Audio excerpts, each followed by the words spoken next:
Hey, this is Matt once again. What about the videos of the paid requests? It's time for Jake. Thank you so much for that. And for those interested in requesting pretty much any type of videos, topics, reactions, commentaries, reviews, what have you, feel free to send them either directly to my PayPal or join my Patreon. Both things are down below in the info box. And I also have a second YouTube channel in case anything happens. I also have a channel on the website Odysee, which has videos archived. It might even have some of the other reviews I'd done for Chucky episodes. I can't confirm that though, but it might. But anyway, Jake wanted me to talk about Chucky episode 3. He mentioned 4, so I could talk a little bit of 4 about concentrate mainly on episode 3. Now, before I get started, if you're a fan of the show, more power to you. I'm glad you're a big fan. I don't give a rat's ass about the show. Don Mancini, I don't think he is a talented guy, or as talented as some people think he is.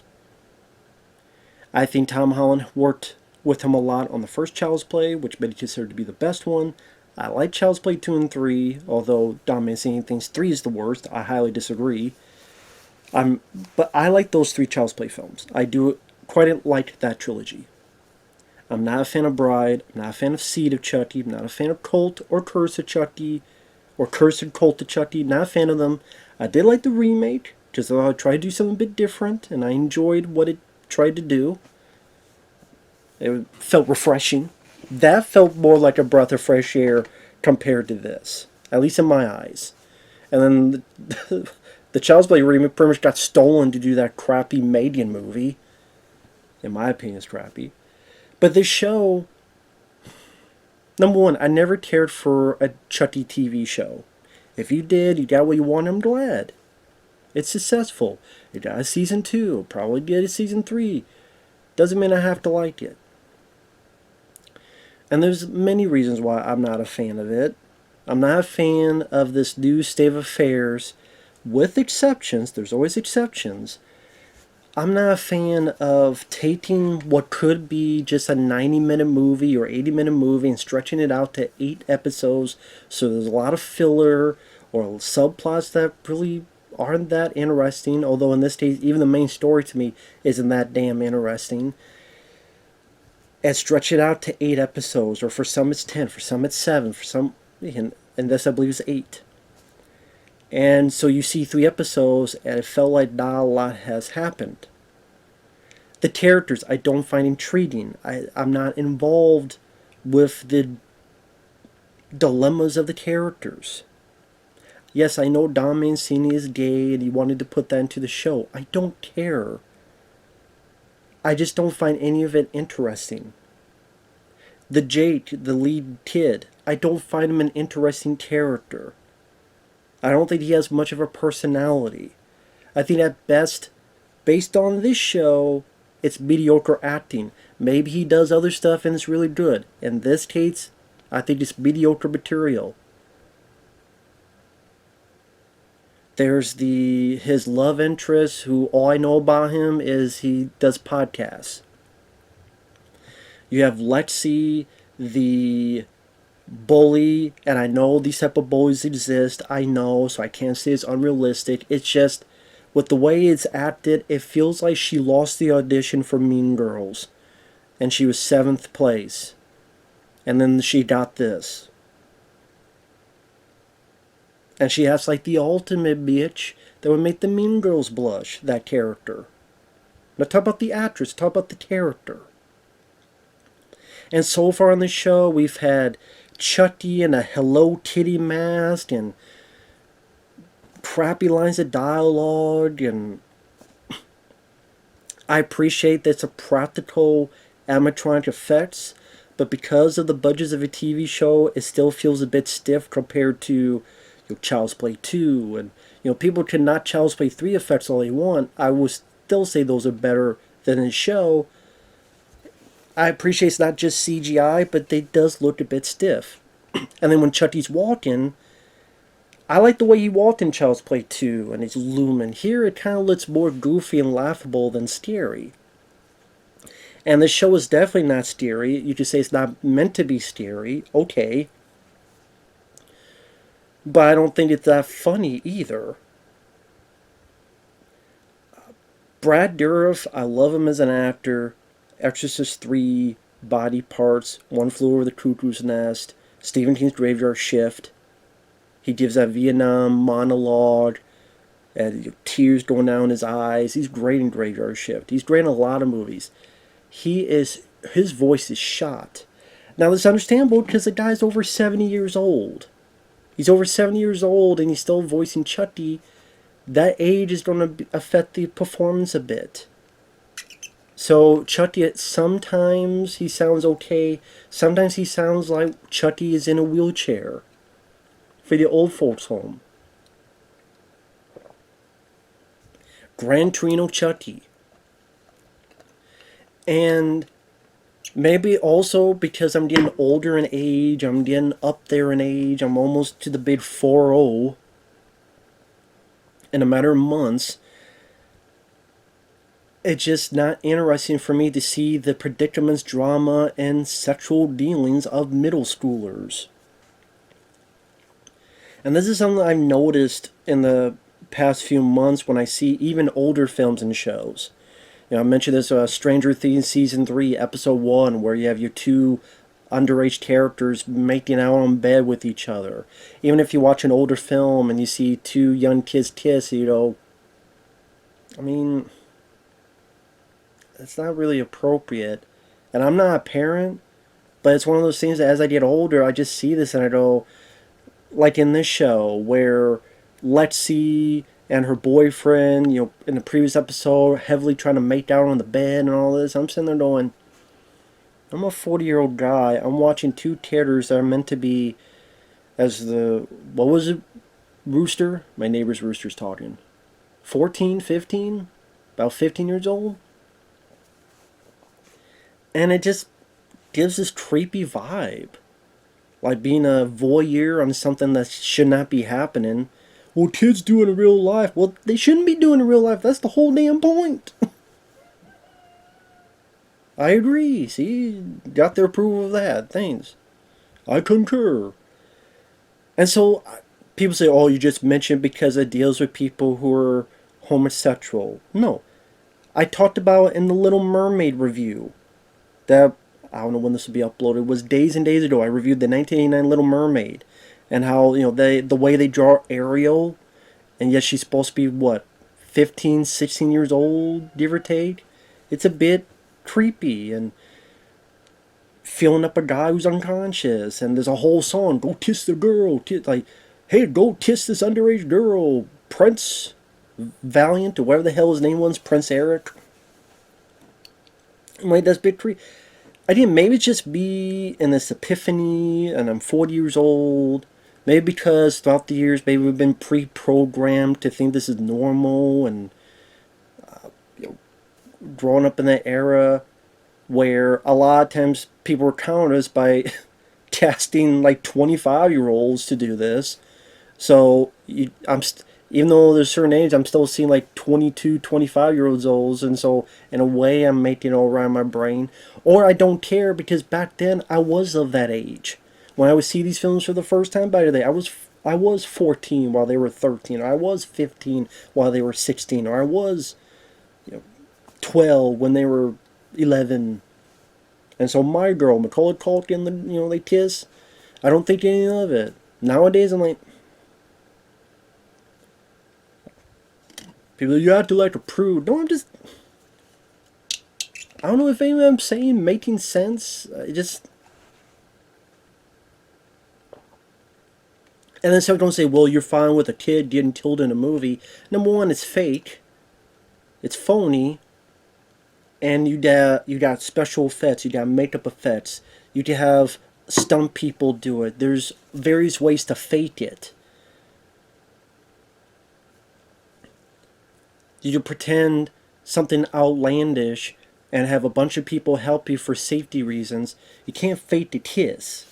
Well, unless you're that movie You People, where Jonah Hill and the lady had a CGI kiss. So I guess you could fake it. But anyway, so maybe just the whole dealings of middle schoolers. If I want that, I'll watch The Monster Squad, and it's just about them Yeah, kids looking on when they're not supposed to, and it's bad. Kids tend to do that, but just I don't know how else to word it, man. I don't know how else to word it.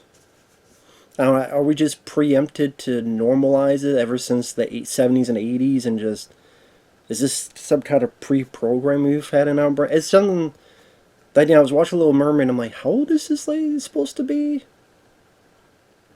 And the way she's dressed, like half-ass naked. I mean, what? Oh, that's just me. But if I put that aside, if I put that aside, do I find the characters that interesting? Not really. Because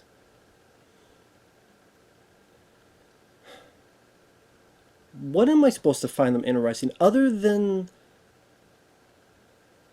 Jake's dilemma of him being gay? What else is there to his character?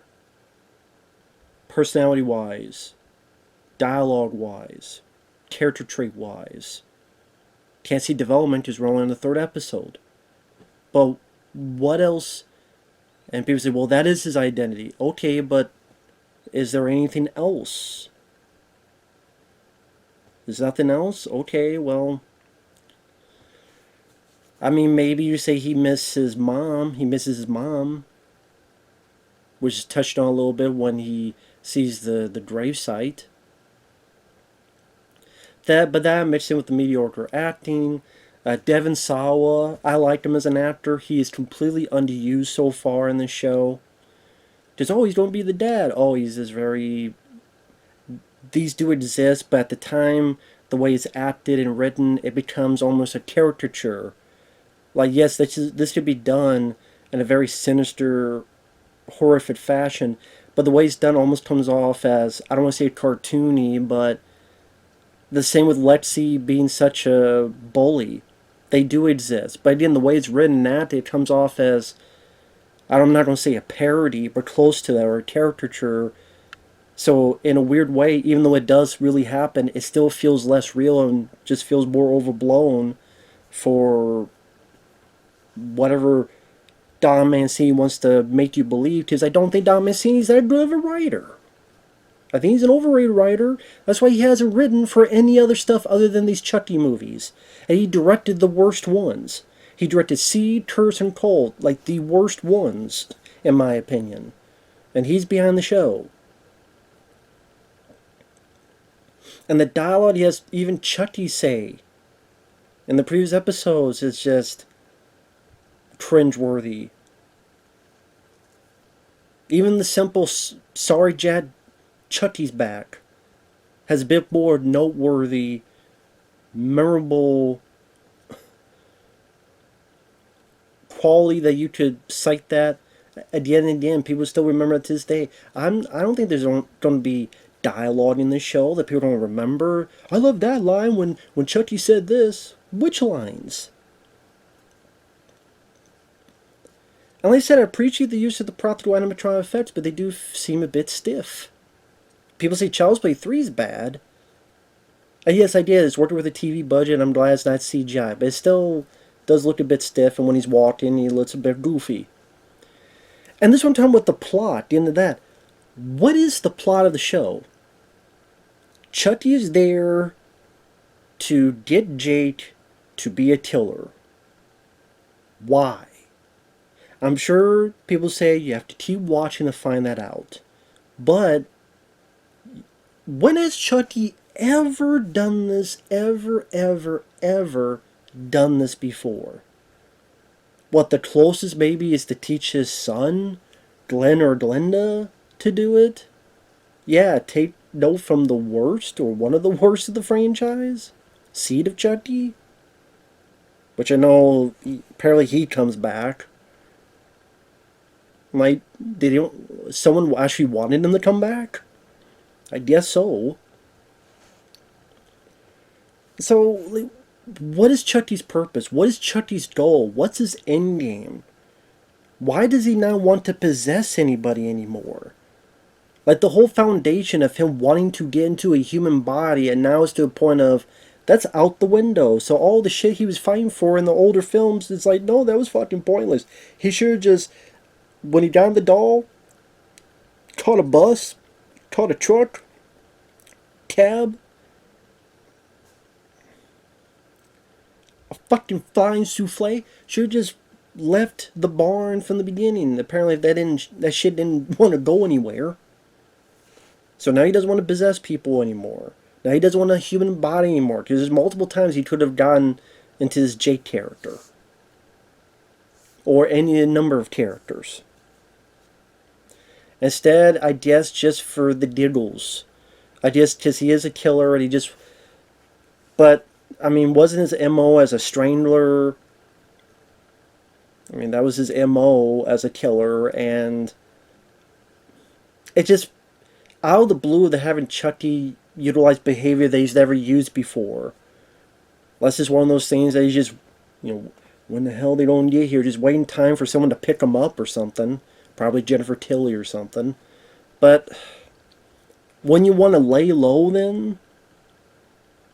Like Chucky would do in the first Child's Play, because he was a bit smarter.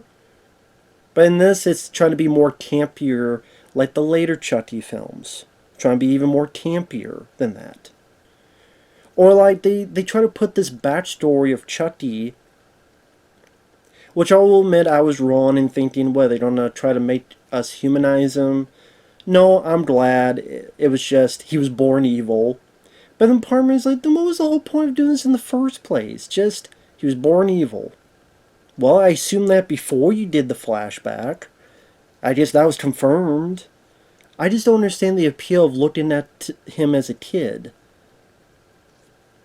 I mean, I don't understand. I guess some people were interested. I'm glad you were. I'm not of that camp that gave a flying fuck or an FF about what the hell happened to Charles when he was a kid. Spoiler, he saw his dad murdered. He has with his mom. When the killer opens up, you find the kid had murdered his own mom. And the killer goes, good job, kid. And is that guy Henry Thomas, who's the killer? It fucking looked like him. I don't know if it was. Should look it up. It looked like Henry Thomas from E.T. It sure look. Does it look just like him? But, okay, to me, that just didn't really allude. It was just kind of pointless. But that's just me. Again, people love it, that's cool. I just didn't really go anywhere to me.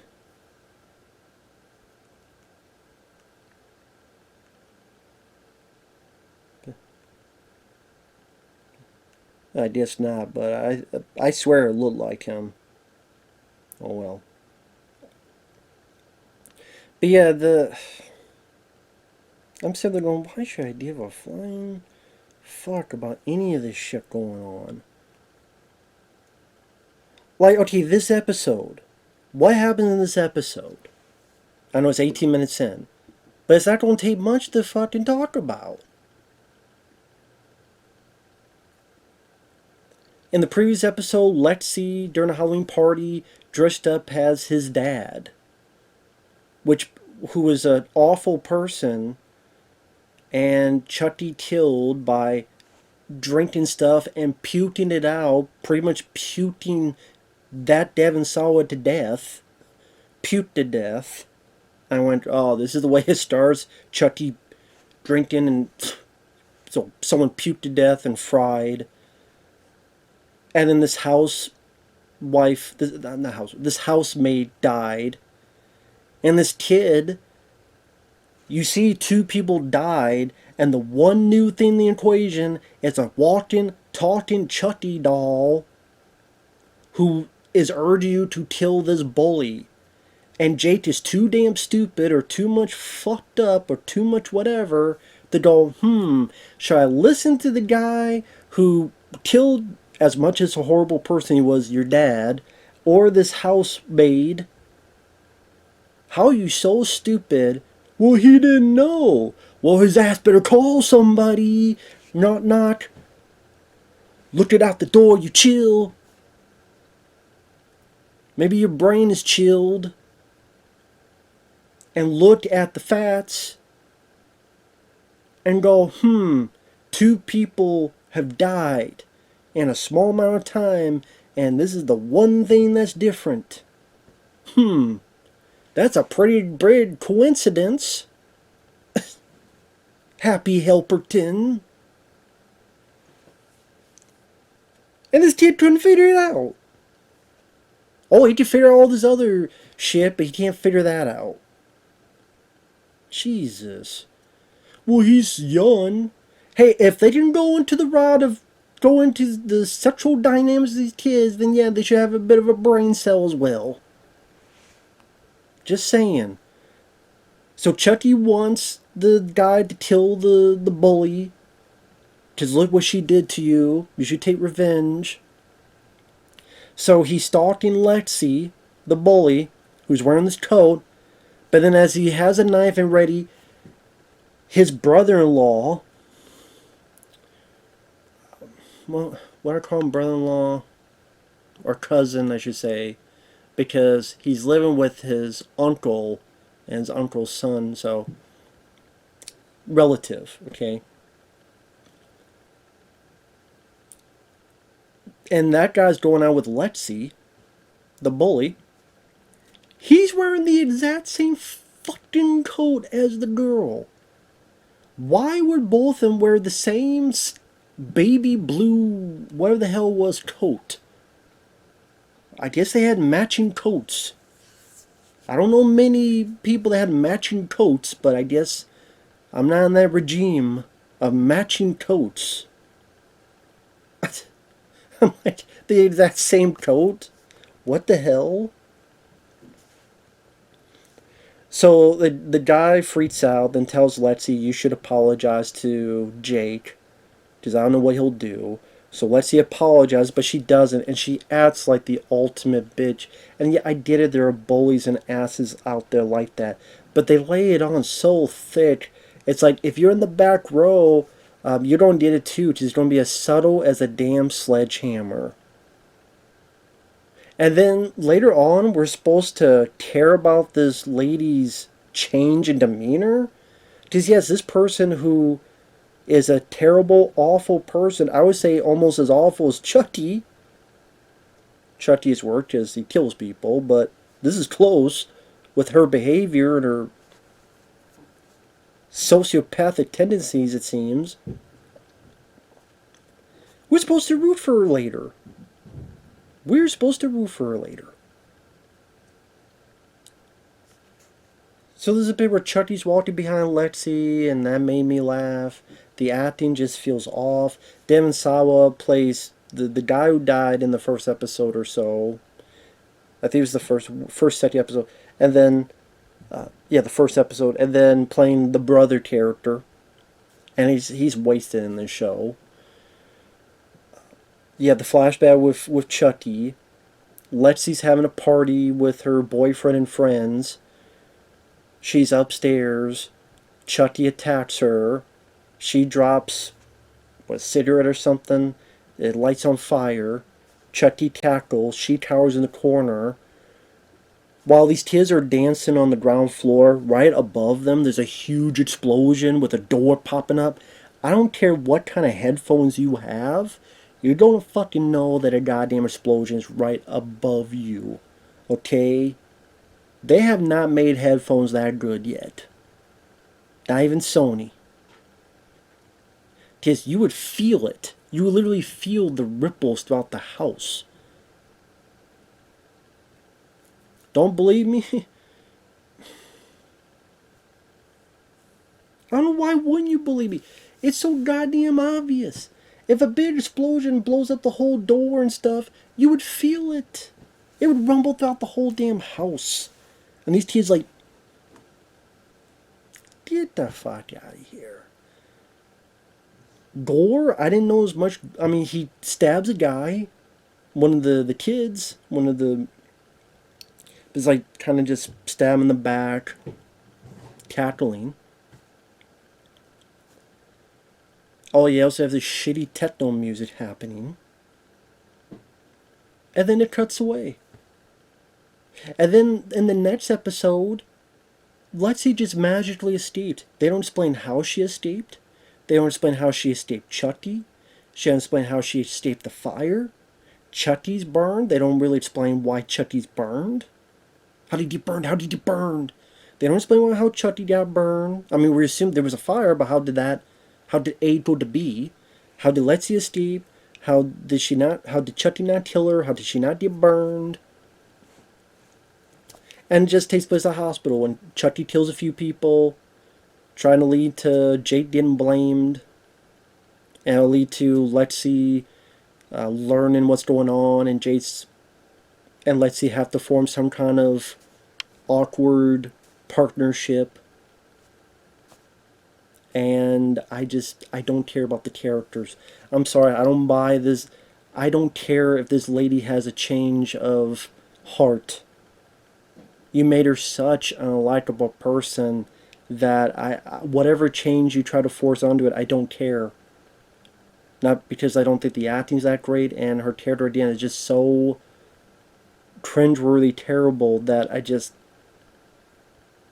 this is a character in most movies you want Chucky to get. It's like the stepdad in Child's Play 2. How's it hanging, Phil?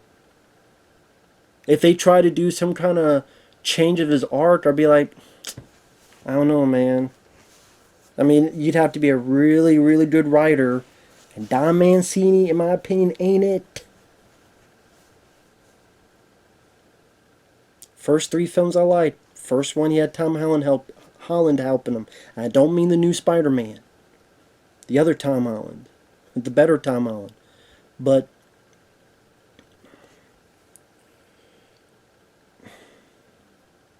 so yes, I think it is a show that overstays its welcome, stretched too thin, and all this other crap. If you love it, God bless you.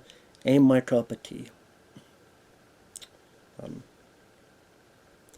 Although if people do request more episodes, I'll watch them and review them and give my honest opinion. Be my guest. But that's mainly, episode 3 of season 1.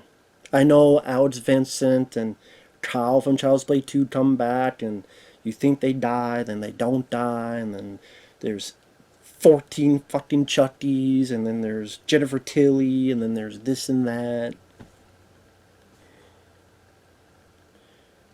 Right. The multiverse of Chucky, With that said, we'll see you guys later. Bye-bye.